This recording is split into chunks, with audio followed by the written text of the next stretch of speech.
Some on the Hill are calling for more action on ISIS, and fast. That includes Florida Senator Bill Nelson, a member of the Armed Services Committee. Senator, thank you for being here. I know Stephen Sotloff was also from your state, Florida, and now you're filing new legislation to give President Obama explicit authority for airstrikes in Syria against ISIS targets. First of all, do you believe that we have the intelligence for that? Do we have specific targets to go after right now? I think we are. Because the president started the intelligence flights August the 25th. So it's an accumulation of information. So the direct answer to your question is yes. Bashar al-Assad in Syria has said that going to Syria for airstrikes means working with him. Otherwise, it's a breach of sovereignty. Would working with that regime ever be on the table? Not at this point. It's conceivable some period of time down the road we may, but right now we're going to work with the Free Syrian Army, which is fighting on two fronts. They're fighting the Assad regime, and then they're also fighting ISIS. And you talk about working with the Free Syrian Army. Do you really view them as reliable partners on the ground to work with? Is there concern about flooding this region with even more arms and even more training? There's always that concern, but we have vetted and we feel a lot more confident of the Free Syrian Army.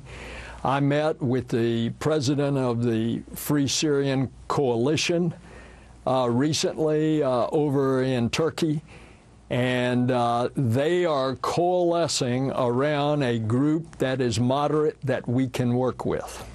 Senator, I want you to take a listen to this. A spokesperson for the Pentagon on Morning Joe just this morning talking about this ISIS threat. They're well trained. They're well led. I mean, they in many ways act like an army of sorts, and they want to take territory. They want to govern in a very brutal, horrific way. The other thing is they have aspirations to hit Western targets. So while they pose certainly a regional threat inside Iraq and to the region, we also know that they have aspirations at going after Western targets, including potentially American targets. According to the intelligence that you're seeing, Senator, how real is the threat of ISIS coming to American soil?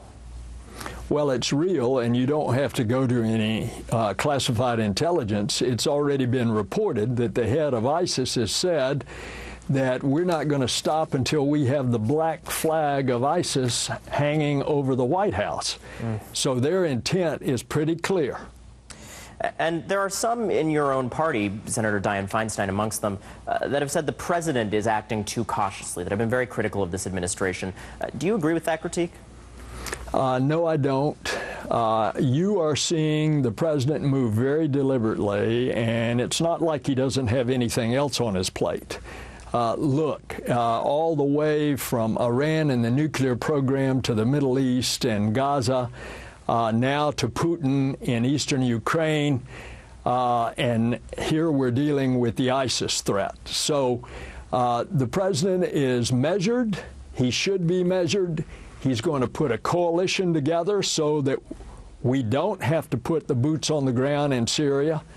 And in that coalition, we can go after these guys, because we better do it now, because sooner or later we will have to deal with them. Well, let's talk about that issue of building a coalition. How much support do you think is necessary before we move forward? And what kind of action do you want to see out of this NATO summit that the president's about to attend in Wales?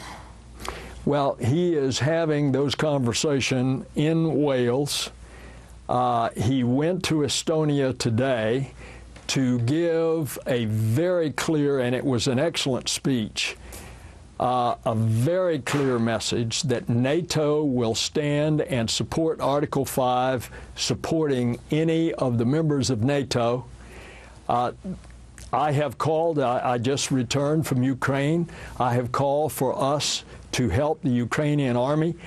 Interestingly, I expected them to want guns and ammo, and what they need more is up-to-date intelligence and training of their army. And I expect that we will give them that. And you hit on another important crisis today in Ukraine. We're going to have much more on that later. Senator Bill Nelson on that legislation pushing for airstrikes on ISIS targets. Appreciate your taking the time. Thanks.